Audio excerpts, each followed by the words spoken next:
Today, December 31st, 2020, 9:09 a.m.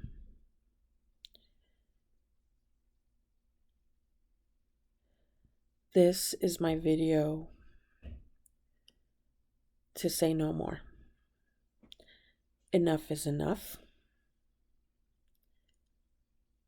and I refuse to stay silent one day more. I've contemplated over and over and over how I'm about to how I was about to do this video. No matter which way I thought of, the best way I thought of is just to do it. There's definitely not enough time to go over into details of everything, and I don't need to go into details. I've suffered enough. You know exactly what you've done to me, and that should be more than enough for you to be shaking in your boots. I refuse to stay silent. Not for me, but for the future of this family, for the future of my nieces, my nephews, my baby cousins, but the children in our family, or children anywhere that come in your pathway. People need to know the monster that you are. And I'm speaking to you both. 2 family members in my family, on my mother's side, have stripped me from my childhood, have tainted my childhood, have destroyed my childhood, and have definitely altered who I was supposed to be. I am beyond proud of myself for making as far as I have, doing the best that I can to hide that there was anything wrong with me. But the more that I think, the more therapy sessions that I do, the more nightmares that I have, enough is enough. I cannot be selfish in the way of thinking, okay, it happened to me. I refuse to stay silent because I could potentially be saving the trauma and the pain and the hurt, the depression and the anxiety that comes with being violated. I want to be that adult that steps up and speaks, is the voice for the children in our family and children that are surrounding us.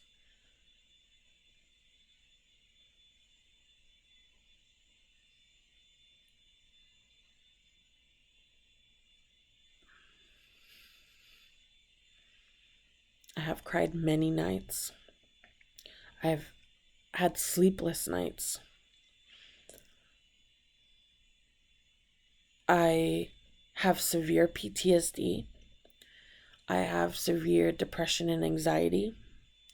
I'm on medications to be able to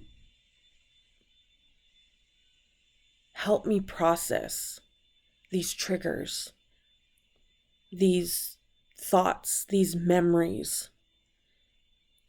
I have to be on this just so that I am able to function, to make it through the day.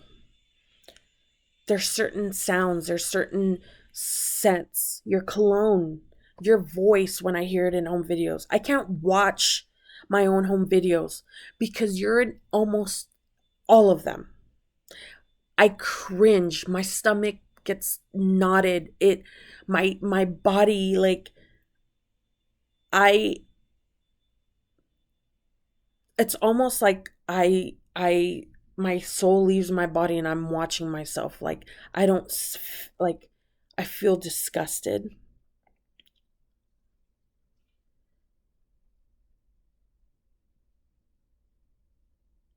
And it sucks because I cannot even watch home videos to show me the memories that I have lost because you're in them.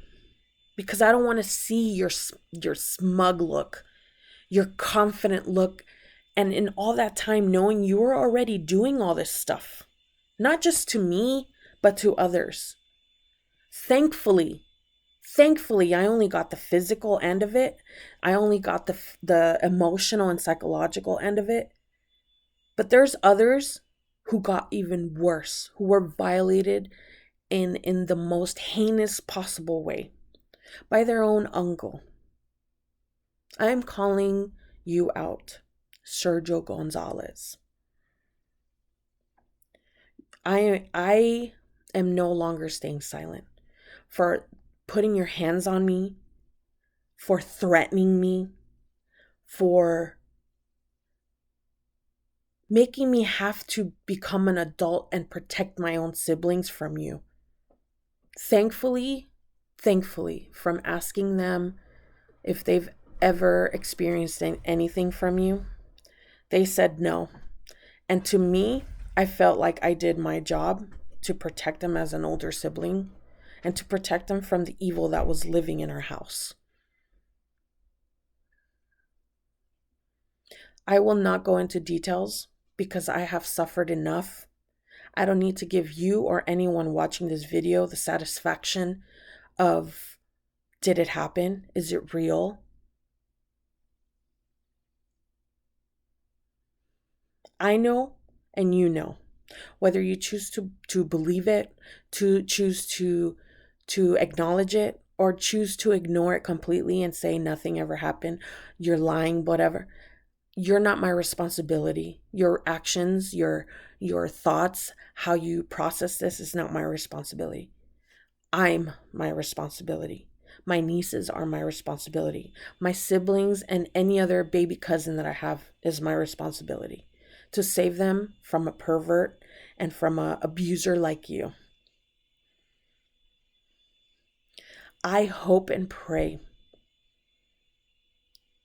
every day that you stopped with me, that there are no more victims. It damages us to the core. It alters the way that we perceive trust. We can't trust our own family members. Hence, you are a family member. And we can't even, and you violated us. You violated me by putting your hands on me, by threatening me, by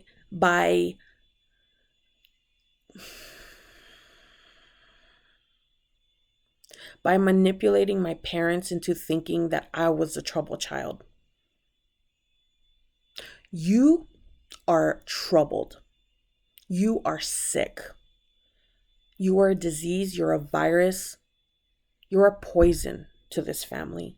And I refuse to go into any more New Year's with this hidden secret. It is time. It is time for me to move on. It is time for me to live the rest of my life happy without the cloud of you over my head.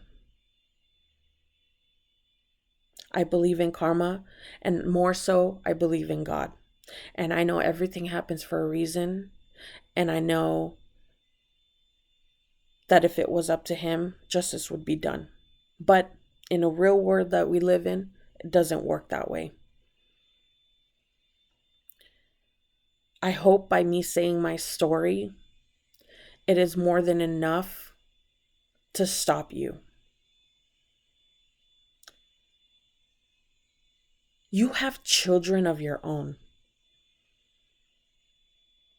They're the ones that are going to suffer from the choices you made, from the continuous pain, the continuous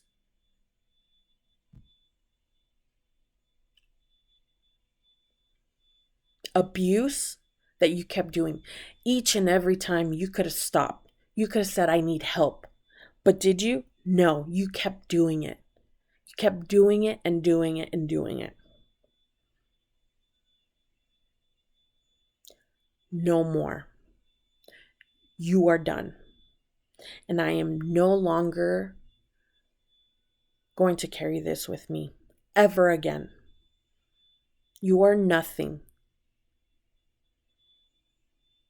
You are sick, sick, sick person.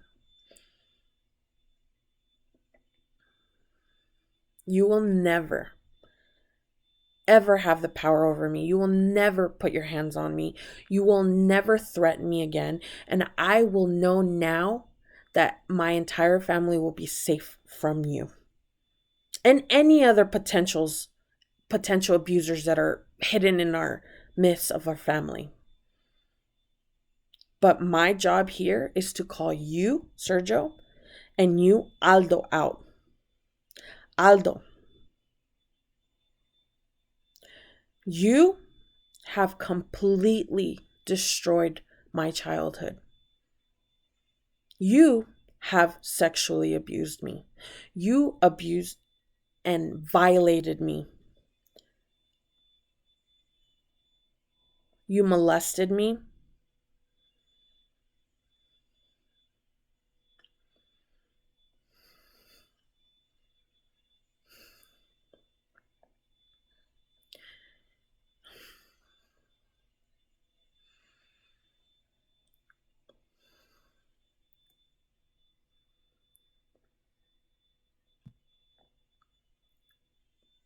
Not once, not twice, but every time that we would go over,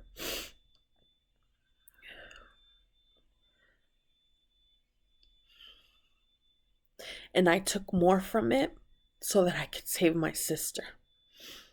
Because I remember clearly one time when you were calling her name, and every time we went there, I always told Michelle, let's play hide and seek, so that I could keep her busy enough to not see what you were doing to me, and two, for her not to even get near you. I cannot remember for the life of me what age I was when it started with you.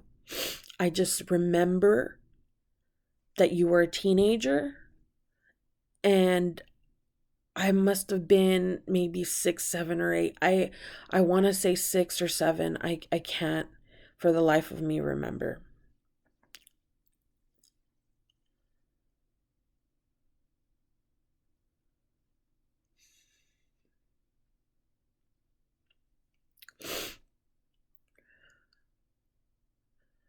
It started with grooming with you.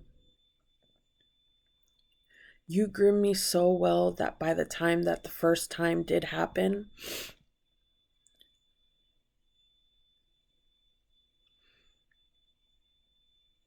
I thought it was a game. I remember that you had a hole in your left pocket. And I remember that it was the left pocket because going into that little kitchen where you had that little table by the window that you could see onto the front porch, and then you had, I think, either a refrigerator or some kind of appliance there, and then next to it there was a door that led to the backyard / patio, and there were stairs that went to, I think, another apartment, and then your backyard. And you had grabbed the chair from the kitchen, and I don't know where my mom was and your mom was. I think they were in the living room talking, and Michelle was running around. I could hear her like hiding, Tracy, Tracy.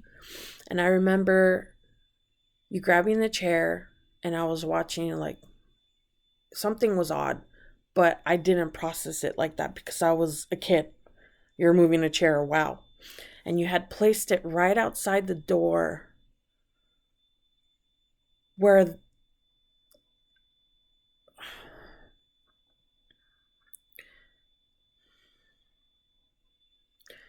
you had sat down and you had called me over. And you said, I have a toy or candy or something along those lines, or a coin. a quarter or something in your pocket. And all I needed to do if I wanted it was to reach in and grab it.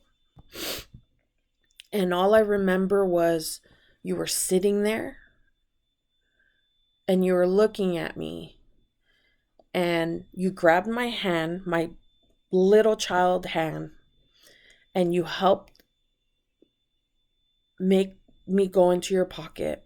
And I remembered that there was a weird feeling, like it was warm, it was like squishy, it was, you know, a weird sensation that I never felt before.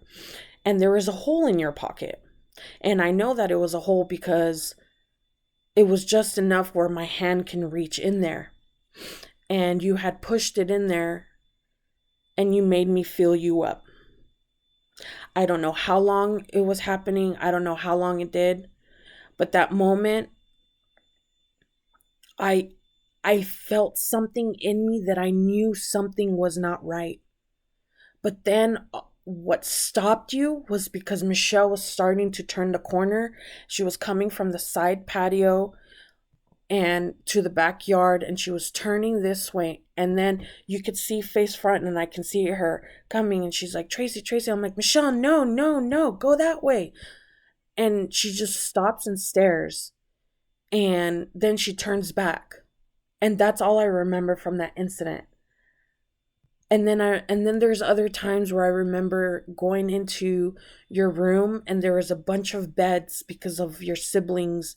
You guys all shared a room, and then there was a bathroom. I remember it happening on your bed, in the bathroom, in the living room, on the front porch.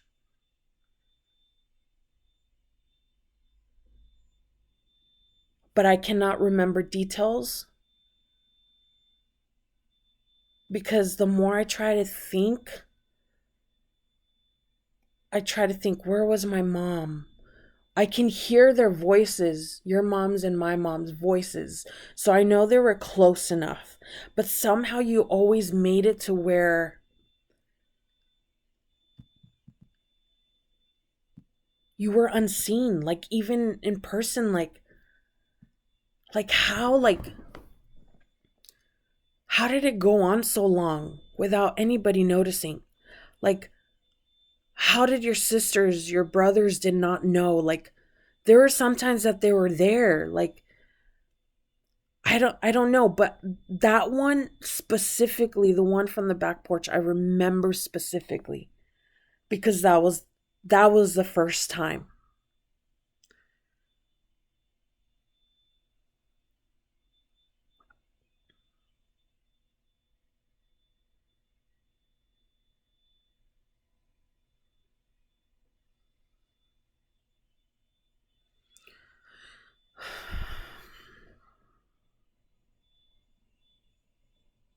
This is by far the hardest thing that I've ever had to do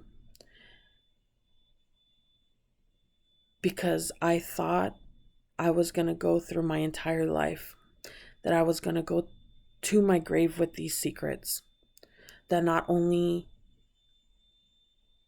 Aldo abused me, violated me, stripped me from my childhood, but so did you, Sergio, by putting your hands on me, by threatening me.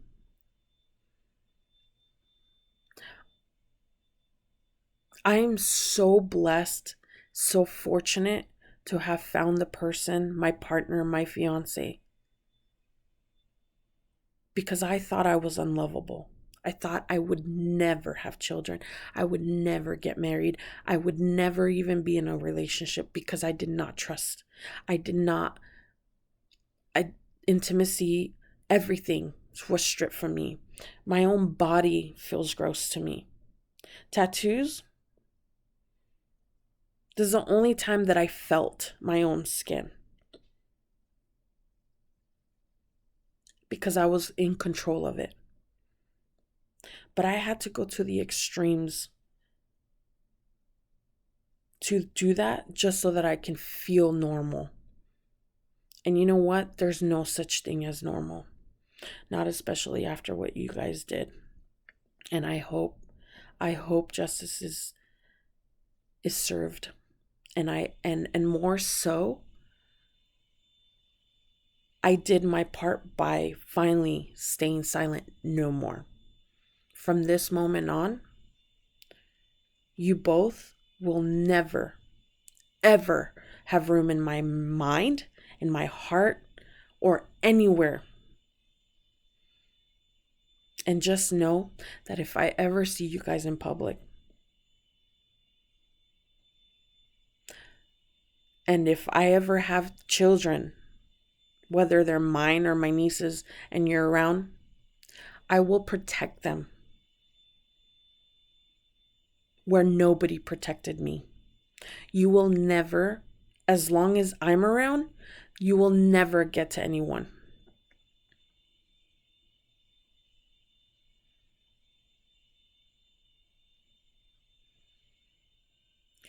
You both have no room in my mind anymore. I am releasing you from the power, from the hold, from the fear that I've had because of you guys. I am going to heal. I'm going to be a better person. I'm going to be a better aunt, and I hope one day a mother.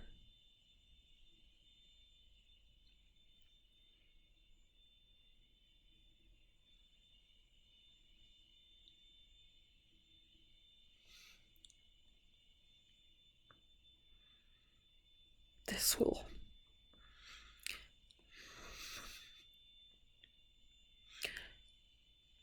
This will no longer define me.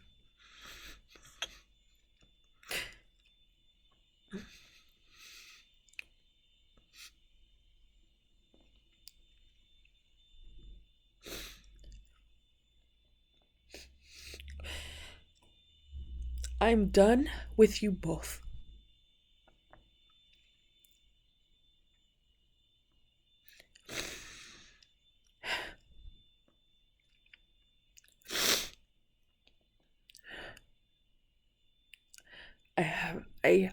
I hope God has mercy on your soul, because I will not.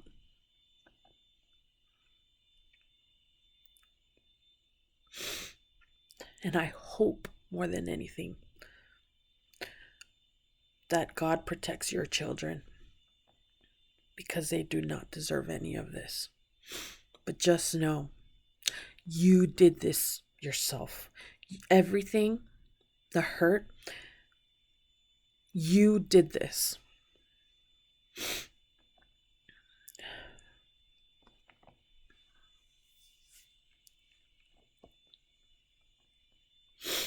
Good riddance to you.